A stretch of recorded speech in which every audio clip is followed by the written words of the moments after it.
Hi, everyone. I'm Matt Henney with Project Q Atlanta. Welcome to another episode of Q Conversations, our Friday live event series about LGBTQ issues. Today, we're celebrating the 33rd Annual Out on Film Festival, which opened yesterday and runs through October 4th. We're going to talk about the festival and one of its documentaries with festival director Jim Farmer and journalist and filmmaker Eammon Ashton-Atkinson. Hey, guys. Hey. How are you, Matt? I am good. I'm good. Thanks for joining us today. Thanks for everyone for being here. Thank you. Also joining us is Project Q's Mike Fleming, who is moderating the online chat, which is to the right of your screen. So you can drop your comments in there during the event. And if you have any questions for Jim or Eammon during the event, please put those in the Ask Your Question feature at the bottom of your screen, and we'll answer those during the event. So with that, let's get started. Yeah. Jim, congratulations to you and your team at Out on Film, putting together yet another festival. Can you kind of give us a quick teaser for this year's event? Well, thanks so much. Yeah, I mean, we when COVID hit in March, we were, I had my little pity party and said, "Oh, our year's gone." But I said, "Well, we can go online." So we really just spent the spring and summer transferring to online and pretty much the same format: 11 days, movies every day, a variety of films, filmmaker Q&As, special events. We have a live conversation with Margaret Cho tomorrow. So it's just basically the same festival, just done in your home with a lot more flexibility and more opportunities to see films. Yeah, sure. No, I think we've all had our pity parties during coronavirus. I certainly have. Most of mine involve liquor or alcohol or or cookies. So, and I was going to ask you about the coronavirus pandemic. So much of the planning, I guess, for the festival has been during this pandemic. So how did that impact your planning for the event? It's funny because, I my strength is programming, but my weakness is anything tech. I'm still having problems doing Zoom. So I really have a great team behind me who helped me pivot and transition and learn how to be able to have screenings online and do live streams. And I think it helped, I'm knock on wood, that we were able to experiment in the summer with a lot of, film events and Q&As, hopefully to get us ready and sort of whet everybody's appetite for what we're doing right now. Yeah, I can imagine the technology behind going all virtual. I struggle with just the platform we use to do these live events. So, and I was going to ask you about that. So this year, for the first time, it's completely virtual, right? We have one drive-in event. We have a 40th anniversary screening of Fame next Saturday, but that is our one and only live event. Everything else is virtual online. Oh, wow. And so that's at a drive-in. Yeah, it's the Sandy Springs Tap House in the Sandy Springs. It's next Saturday, October. And how have supporters of the event reacted to the big change? I know that a lot of the fun was going to the event and going to the theater and seeing people and some of that community that you get through being there in person. Obviously, that's what we're going to miss the most: the camaraderie, seeing our patrons, seeing our filmmakers, hanging out, going to the VIP lounge next door and really just talking to filmmakers and patrons and just bringing people together, a sense of community. But we're trying to transfer that to what we're doing online. We're having some conversations, some Zoom, some live chats, really to try to be able to see everybody, engage everybody, and try to make this as similar as we can to what we normally do every year at the Midtown Arts Cinema. Okay. Eammon, you're the creator and director behind Steelers, which screens it Out on Film beginning Sunday. Yeah. Can you kind of give us a rundown of what the documentary is about? Sure. It's a story about Steelers, the rugby club I used to play for in London, and it's the world's first gay rugby club. And it's basically a story that kind of happened by accident. I'm a TV journalist and cameraman working mainly covering news, and I was concussed before this big tournament. And I decided, instead of getting drunk on the sidelines, I wanted to take my camera and try and see if I can make a mini documentary. And I contacted the coach and the team and got their permission. And I didn't really know what was going to happen and whether I'd have enough material. And then all of a sudden, all these amazing things started happening. And the three characters I picked gave these beautiful and compelling interviews, which really summed up why this incredible sport and why LGBT sport means so much to so many people. And I kind of just made it by myself. I edited it, wrote it, produced it, and started submitting it in film festivals, not really knowing how it would go. But it's been a really positive reception. And I think at the end of the day, it's sort of this life-affirming, uplifting documentary about finding a place to belong with is something we can all relate to. And you mentioned that because of the pandemic, you haven't been able to screen the film with a live audience. What's that been like? That's been pretty devastating. It premiered in New Zealand, where there were cinema screenings, and it was a sold-out, packed audience, and had a friend there who was taking photos for me, and that was really hard. But I'm hoping one day we'll be able to do a special screening somewhere. But I am excited that people are just getting to see the film, and it's kind of cool thinking that, you know, there's people who'll be in Atlanta watching the film. I've never been to Atlanta because I just moved to the States a year ago. But it's just such a thrill and so exciting that's going to happen. So yeah, you guys were talking about the COVID pity party, and I've definitely put on, COVID kilos from too much alcohol as well. But you just kind of have to make the most of it, don't you? Yeah. I like that, COVID kilos. I don't know. That sounds better than COVID pounds, which is what I've on my fair share of. I think you touched on this when you introduced the documentary, but you were supposed to play in 2018, and then you didn't. And I mean, how do you kind of make that switch up from you were going to be playing to, oh, you know what, I'm going to shoot this and come up with a documentary? I've always been the kind of person that just gives things a go and just sort of start doing something and then worry about, whether that was a good idea later. And I knew in working as a journo for many years, like that there was a story there that needed to be told. And I guess I just went in there with zero expectations. And because it was just myself and a camera, when I did these interviews with people in the club who I sort of knew, one of them I knew very well, and the other two I sort of got to know through this process. It was just me in the hotel room in Amsterdam where the tournament was happening. There was no producer, no lighting man, no other cameraman. So they really opened to me in a way I think they wouldn't have if it was an external production company doing it. So you can see with Simon, who talks very openly about his mental health struggles, and he's this really handsome guy who is good at the sport, and you think, wow, he's got everything going for him. But he sort of spiraled into depression when he fell in love with his great best friend, who was very unaccepting, saying that it wasn't natural and that it was disgusting. And he talked about the fight he had with depression, and it was almost like a therapy session.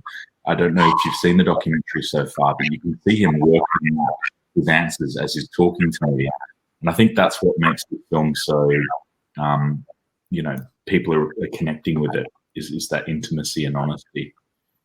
Well, I was going to ask you about that because the film goes way beyond just gay rugby players and really gets into some weighty issues, like you mentioned, and explores masculinity, homophobia, misogyny, mental health through the stories of three players. So how did you sort of work weaving those into the documentary?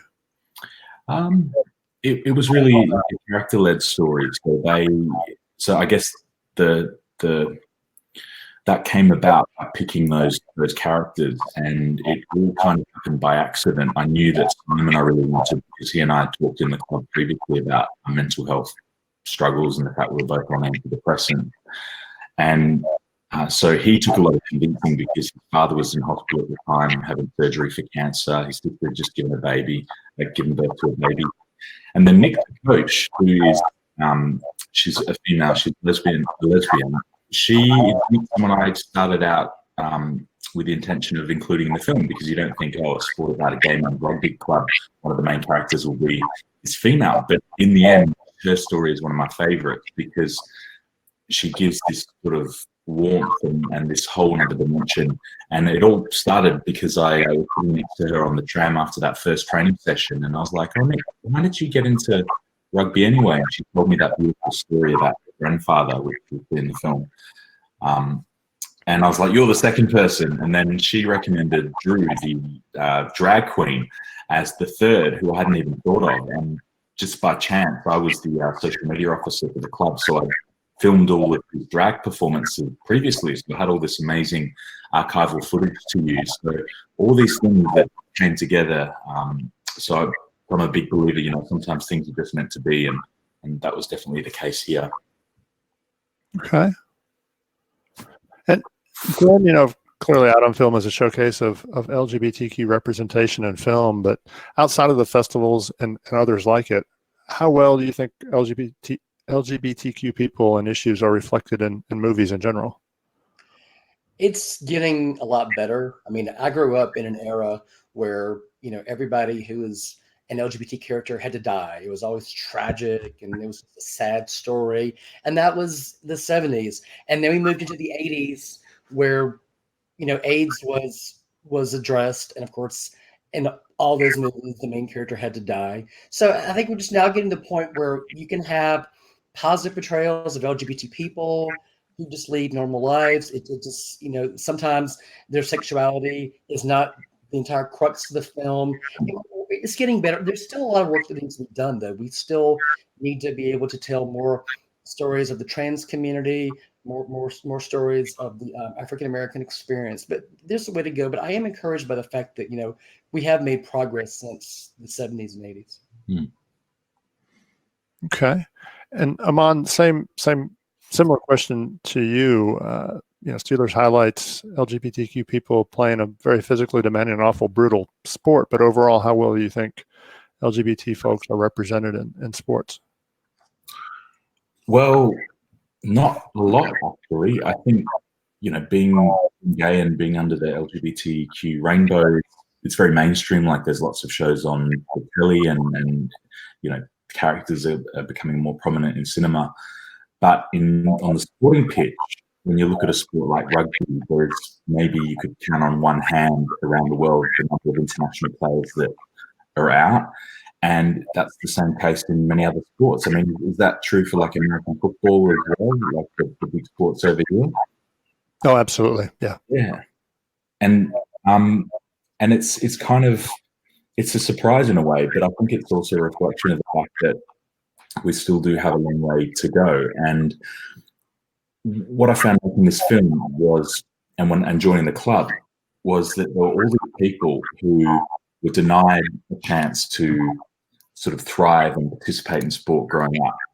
When I was a kid at school, I was always the last one picked, if I was picked at all. When we were playing sport, like if I couldn't catch a ball, people would yell out, you know, faggot, poofter. Wow. When really it was just that I hadn't been given the chance to kind of practice. And in the changing room, when the teachers weren't there, that's when I got bullied the worst, when people would accuse me of perving on them and things like that. So I kind of withdrew from sport. And I think when I joined the Steelers, it was the first time that I was given a chance to play in a team sport where I could really be comfortable just being myself and know that I wasn't going to be kind of teased or bullied or have people think differently of me for being gay. And it was this incredible feeling. And I think one of the points of the film is it's to show that we, just as much as anyone else, are entitled to our places on the sporting pitch. But sometimes you kind of have to fight or forge your own way to get there. And this gay rugby phenomenon that started with the team in London 25 years ago now has something like 80 or 90 teams around the world, including one in Atlanta, right? Yeah, absolutely. The Bucks. Yeah, it's incredible. So, yeah, we are on the right path. And rugby, your work with rugby has gone particularly well for you, right? Not only is this documentary, but I believe that's how you met your husband, right? Yeah. So we met at a party, because let's be honest, you kind of join these teams to meet people. And I ended up with a husband. We met at a party, and I asked him out on a date, and then he said yes. And then we worked the next day, and I texted him to organize the date. And he's like, oh, actually, I'm kind of not really wanting to meet people right now. So he stood me up. And he's upstairs working. He's probably listening to this.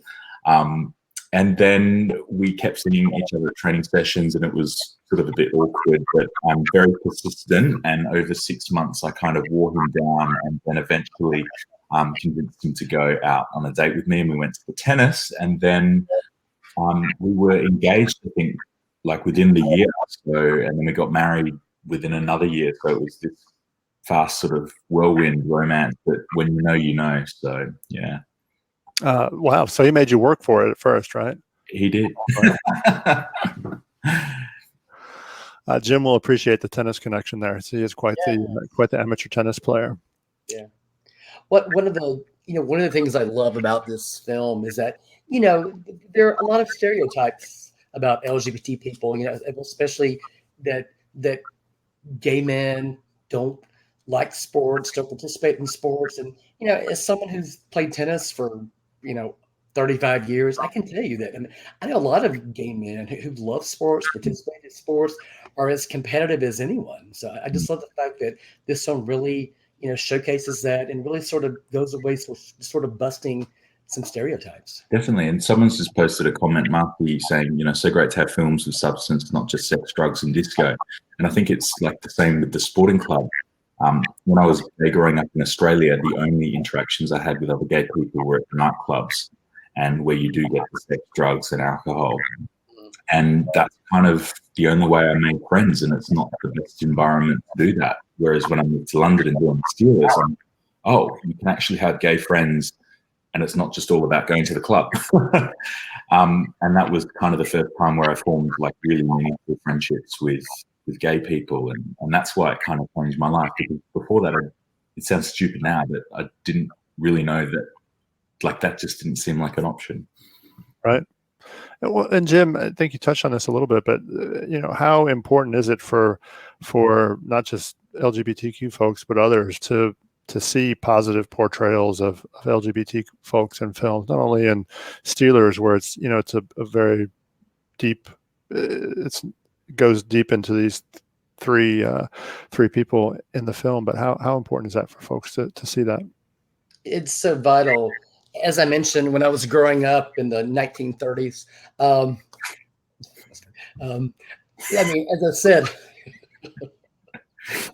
every gay character had to die, so it was mortifying to finally see a gay character in a movie and have that character murdered or had to commit suicide. So it's vital, the fact that we are in an era right now we can go and see positive portrayals.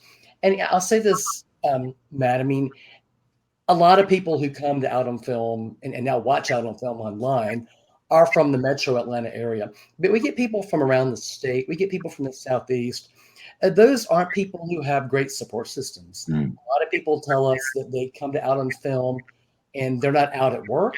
They're not out at home. So when they come to Out on Film, they get to see themselves on screen, which is the first time you can do that with your community, experience it together, and have a great discussion with the filmmaker. That is so empowering. But it's just great to be able to come and feel like you're part of a community, because for a lot of reasons, some people haven't been able to come out, don't feel comfortable yet. And so I like to think that Out on Film is a safe haven for all those people to come join us for 11 days, be who you are, see yourselves on screen or on your computer for this duration, and just try to have develop sort of community kindred spirit with everyone else who's participating. I didn't think about that. I'd asked earlier about how people are reacting to not being able to physically go to films, but I didn't consider the fact that because the festival is entirely virtual this year, that the reach of it may actually be further and get to folks outside of Metro Atlanta who don't have those support systems that you talked about. That is the positive. There are lots of positives of what we're doing. I mean, the reach is obviously bigger. We can reach people across the state, people who maybe have odd work hours, maybe people who just can't travel. So it's great to be able to reach those people across Georgia who might not otherwise have access. And that's one of the definite perks of what we're doing this year. Eammon, you're a journalist by trade, and how did you manage going from being in front of the camera for your work as a TV reporter to being behind the camera to make this documentary? It was a bit of an adjustment. So I love camera work. I'm a bit of a camera geek, and in my job, I'm a one-man band, so I go out and tell my own story.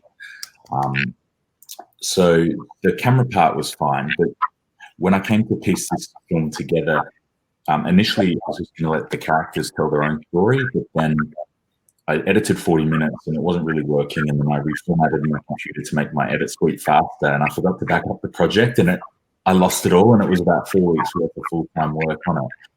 And I just couldn't believe it. So through the hard drive in the cupboard and forgot about it for a year and moved to New York. And then this Australian rugby player started tweeting all these homophobic posts. And I was like, you know what, the story, I have to finish it. And as a journalist, I was like, okay, I'm just going to treat this like a very long news story. I'm going to put my voice in it to drive the story forward as a narrative tool.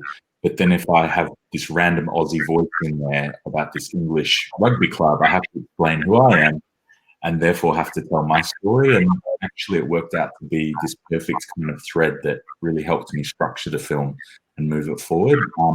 And then have you seen the film, Matt? What's that? Have you seen the film yet? Not yet, no.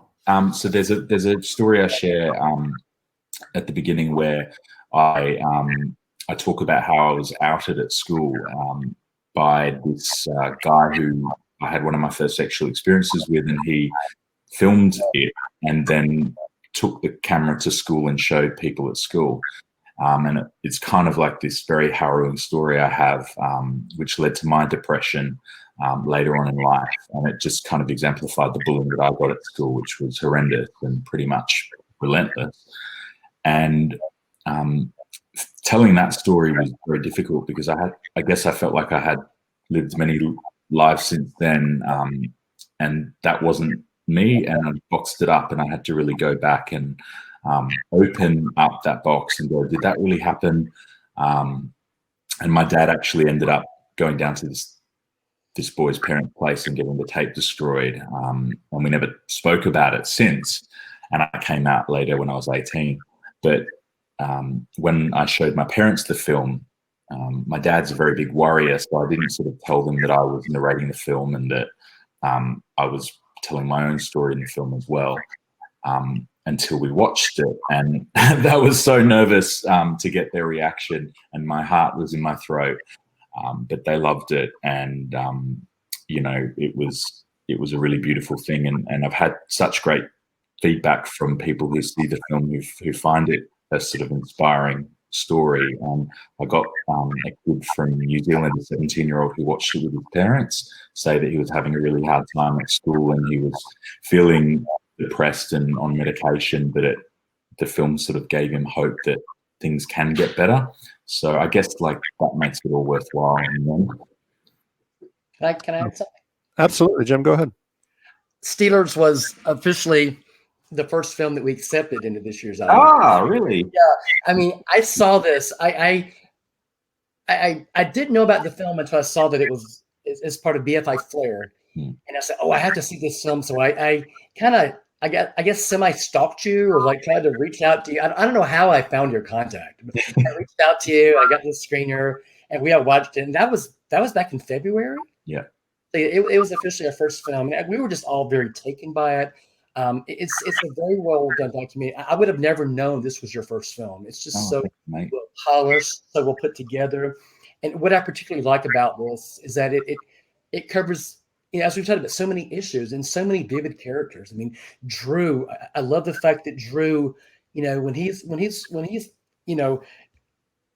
playing, he wants to kick your ass. He's like, I want to. That's my mission. I'm here to socialize. Hey, that's whatever. I'm here to win. But then when he's off field, he is very much himself and almost a different character. I adore Nick and Nick's story, as you mentioned.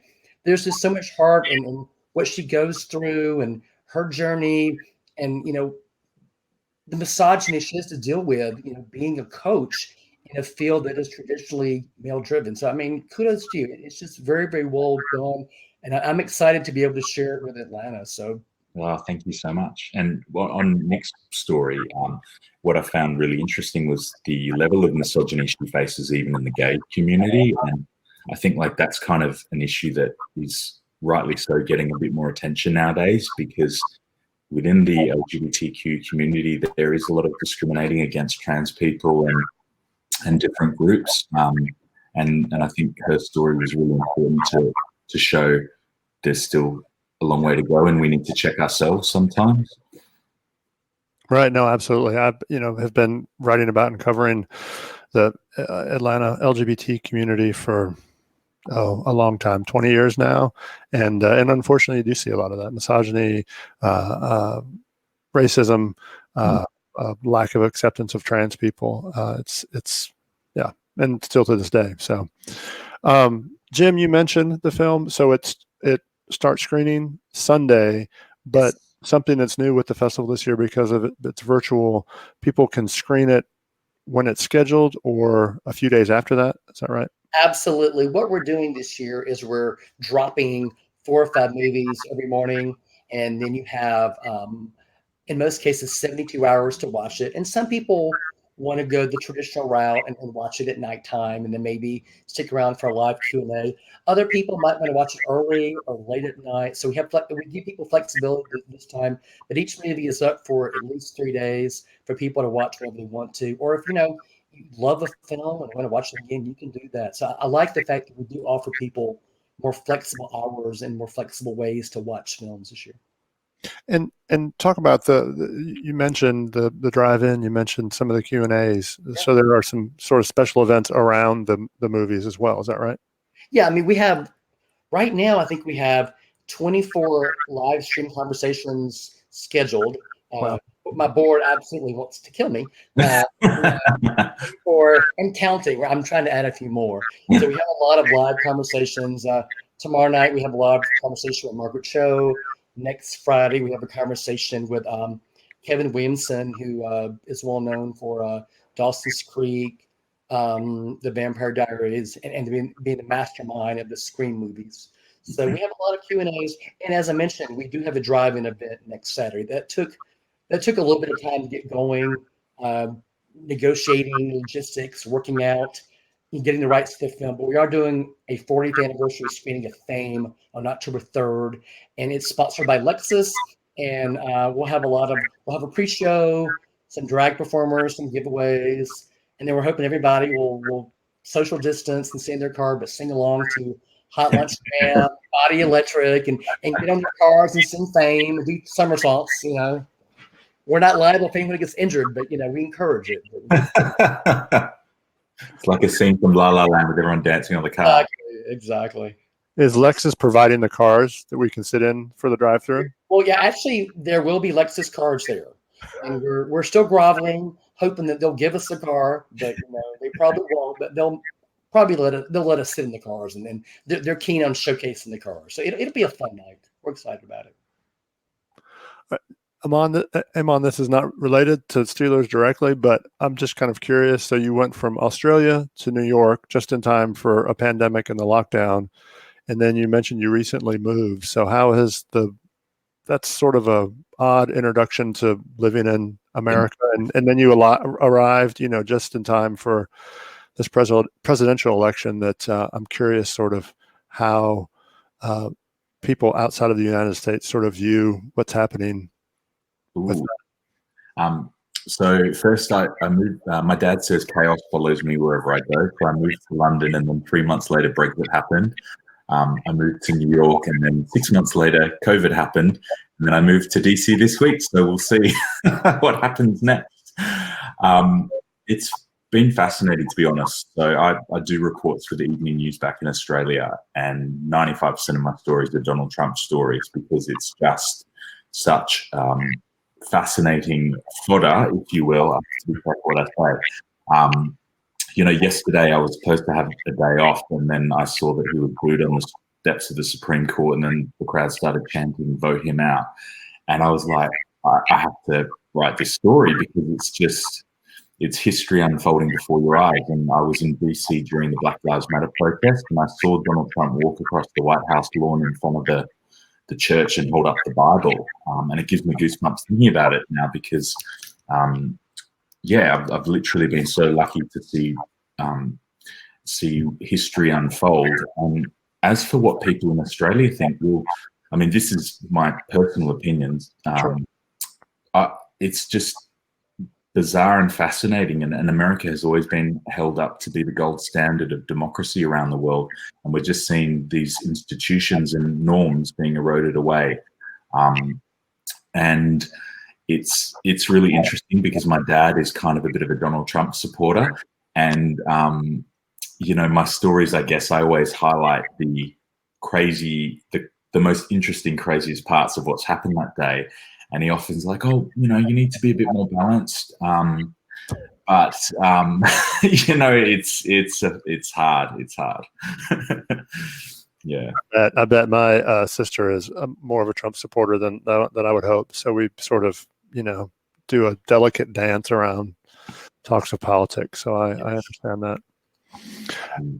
But in New York, I was just out riding my bike during the pandemic and the Black Lives Matter protest, and I turned down Fifth Avenue, and in front of me, people started smashing into the shops, and that was when the height of the looting was happening. So I just started filming on my phone, and then the next night, my husband and I went to check out the protest. There were police cars on fire, people rioting, smashing into banks, and we were like, "Is this America? Like, what the hell is going on?" So it's just been a crazy time. Oh, absolutely.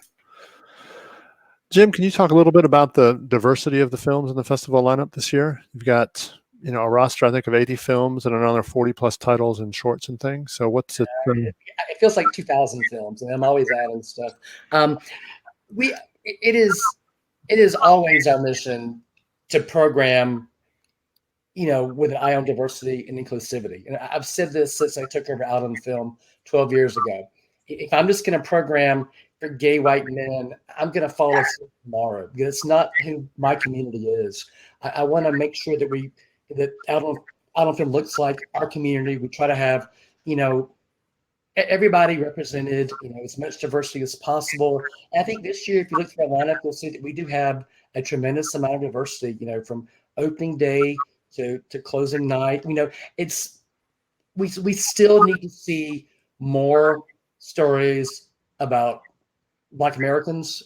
We always try to get as much as possible, but they're not always there.